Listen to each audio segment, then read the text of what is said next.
အရွယ်ရောက်ပြီးသားအမျိုးသားအမျိုးသမီးတွေအတွက်အရန်ရေးကြီးတဲ့အချက်လေးတစ်ခုကိုမျှဝေပေးမှာဖြစ်ပါတယ်အရွယ်ရောက်ပြီဆိုလို့ရှိရင်အမျိုးသားပဲဖြစ်ဖြစ်အမျိုးသမီးပဲဖြစ်ဖြစ်စန့်ကျင်ဘက်လိန်ကိုကျွန်တော်တို့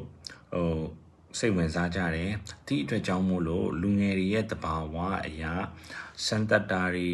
ကျွန်တော်တို့လေးလာတာတွေလောက်ကြည့်တတ်ကြတယ်တခါတလေမှာကျမရေးရှူတောင်းနေပြီးတော့ကလေးတွေကမသိနားမလည်တဲ့အတွက်ကြောင့်မလို့တခါတလေ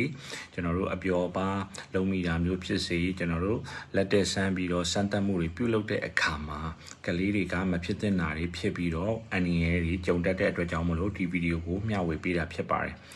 မနေ့ကကျွန်တော်စီကို19နှစ်အရွယ်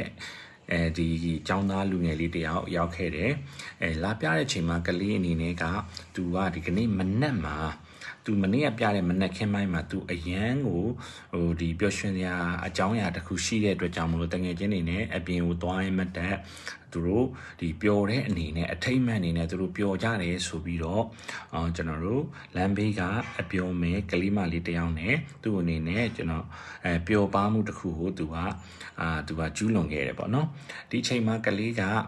ကျမကြီးအတိအနေငယ်ရှိတဲ့အတွက်ကြောင့်မို့သူကအကာအကွယ်တော့သုံးတယ်ကွန်ဒုံးကိုသူတခြားစနစ်တကျသုံးခဲ့တယ်ဒါပေမဲ့ကွန်ဒုံးကပေါက်သွားခဲ့တယ်လို့သူကပြောတယ်ဒီချိန်မှာကလေးအနေနဲ့ကချက်ချင်းလက်ငင်းစီကံပြရမယ်ဆိုတာသူသိတယ်ဒီမတော်တဆဒီတစ်ဖက်အမျိုးသမီးမှာယောဂရှိနေတယ်ဆိုလို့ရှိရင်သူ့အနေနဲ့ကူးစက်ခံရနိုင်တယ်ဆိုတာကိုသူကသိတဲ့အတွက်ကြောင့်မလို့82နာရီအတွင်းစီးတောင်းရမယ်ဆိုတာကိုသူကကြားဘူးတဲ့အတွက်ကြောင့်မလို့စီကံကိုချက်ချင်းလာခဲ့တယ်ဒီအတွက်ကြောင့်မလို့စောစောစီးစီးသူ့ကိုကျမကြီးနဲ့ပတ်သက်ပြီးစစ်ဆေးမှုတွေလုပ်ပြီးတော့ဒီ82နာရီအတွင်းဆေးကိုအမိအရာတိုင်နိုင်ခဲ့တယ်ဒီအချက်ကလေးကမသိတဲ့လူတွေအတွက်ဆိုအရန်အန္တရာယ်ဖြစ်နိုင်ပါတယ်တခါတလေမှာဆိုလို့ရှိရင်ဘာမှမဖြစ်တော့ပါအောင်ဆိုပြီးတွေးဝေးနေတယ်ကြောင်းရွံ့ခြင်းတွေနဲ့ကျွန်တော်တို့အင်တာနက်မှာရှာဖွေတဲ့ AI တွေကိုမေးတယ်ဒီလိုမေးနေမှတဲ့အချိန်တွေက82နာရီကျော်သွားခဲ့မယ်ဆိုလို့ရှိရင်ကျွန်တော်တို့စီးရဲ့အာနိသင်တွေနောက်ကျတာမျိုးတွေဖြစ်နိုင်တယ်ကာကွယ်မှုအတိုင်းအတာတွေညှော်နေသွားနိုင်တယ်ဒီဗီဒီယိုလေးကလူငယ်တွေအတွက်အရန်အရေးကြီးတဲ့အတွက်ကြောင့်မလို့မျှဝေမှုတွေပြုလုပ်ပေးခဲ့ပါအောင်တခြား